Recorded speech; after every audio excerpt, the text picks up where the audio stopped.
ಆತ್ಮೀಯ H16 news ಅರ್ಥಾತ್ ಹೇ ಸೀತಾರಾಮ್ಗೆ ಸ್ವಾಗತ. ನಾನು ನಿಮ್ಮವ MI ಅಥವಾ ಮಲ್ಲಪ್ಪ ಜೋತಾರ್. ಆತ್ಮೀಯರೇ, ಈಗಾಗಲೇ ಸಾಕಷ್ಟು ಚರ್ಚೆಗಳಾಗಿದ್ದಾವೆ ಧರ್ಮಸ್ಥಳದ ಮೇಲೆ. ಇದು ಇವತ್ತು ಯಾಕಪ್ಪ ಮತ್ತು ಅನ್ಬೋದು ನೀವು, ನಾನು ಅದೇ ರೀತಿ ಹೇಳ್ಬೋದು, ಅದೇನೂ ಇರಲಿ. ಇನ್ನು ಗೊಂದಲಗಳು ಮಾತ್ರ ಹೋಗ್ತಾ ಇಲ್ಲ. SIT ಸರಿಯಾದ ದಿಕ್ಕಲ್ಲಿ ಹೋಗ್ತಾ ಇದ್ದು ಕೆಲವೊಮ್ಮೆ ಇಲ್ಲ ಅಂತ ಕೆಲವೊಂದು ಸಲ. ಅಂದರೆ ಅಸ್ಪಷ್ಟತೆ, ಒಟ್ಟಿನಲ್ಲಿ ಸ್ಪಷ್ಟತೆ ಇರಲಿಲ್ಲ ಅನ್ನೋದು ಸ್ಪಷ್ಟ ಆಗ್ತಾ ನೋಡೋದು.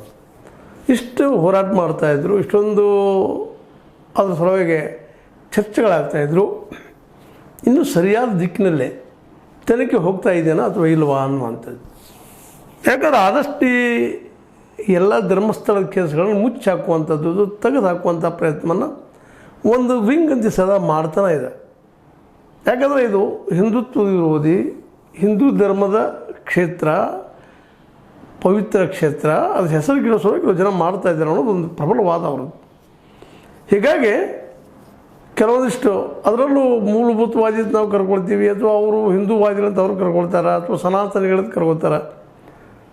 ಅವ್ರದ್ದಂಥವರು ವಿಶೇಷವಾಗಿ ಏನಪ್ಪ ಅಂತಂದ್ರೆ, ಇಲ್ಲ ಇದು ಈ 2-3 ದಿವಸಗಳ ತನಿಖೆ ಅವಶ್ಯ ಅದನ್ನು ಅನ್ನುವಂಥದ್ದು. ಯಾಕೆಂತಂದ್ರೆ ಹಾಗಾದರೆ ಹಿಂದೆ ಟಿಪ್ಪು ಮಾಡಿದ್ದು ಇನ್ನೊಬ್ಬರು ಮಾಡಿದ್ದಿಲ್ಲ, ತನಿಖೆ ತೆಗೀರಿ, ಯಾವುದನ್ನು ಮಾಡಿಸ್ರಿ, ಹಡ್ಡಿಸ್ರಿ, ಗೋರಿ ಮಾಡಿಸ್ರಿ ಅನ್ನುವಂಥ ವಾದವನ್ನು ಮಾಡ್ತಾರೆ. ಅದರಲ್ಲಿ ಪ್ರಮೋದ್ ಮುತಾಲಿಕರಂತೆ ಒಂದು ಕಡೆ ಜೋರಾಗಿ ಹೇಳ್ತಾ ಇದ್ದಾರೆ. ಹಾಗಾದ್ರೆ ಟಿಪ್ಪು ಸುಲ್ತಾನ್ ಮಾಡಿದ್ದು ಅವುಗಳು ಸಹಿತ ಹೆಣಗಳು ಹೋಗಿದ್ದಾರೆ, ಸತ್ತು ಹೋಗಿಬಿಟ್ಟಿದ್ದಾರೆ. ಬೇರೆ ಬೇರೆ ಕಡೆ ದಾಳಿಗಳಾಗಿದ್ದಾವೆ ಹಿಂದೂಗಳ ಮೇಲೆ, ಅದನ್ನು ತೆಗೀರಿ ಅಂತ ಹೇಳ್ತಾ ಇದ್ದಾರೆ. ಅಂದರೆ ಒಟ್ಟಾರೆಯಾಗಿ ಧರ್ಮಸ್ಥಳದ ಈ ಒಂದು ಹತ್ಯಾಕಾಂಡದ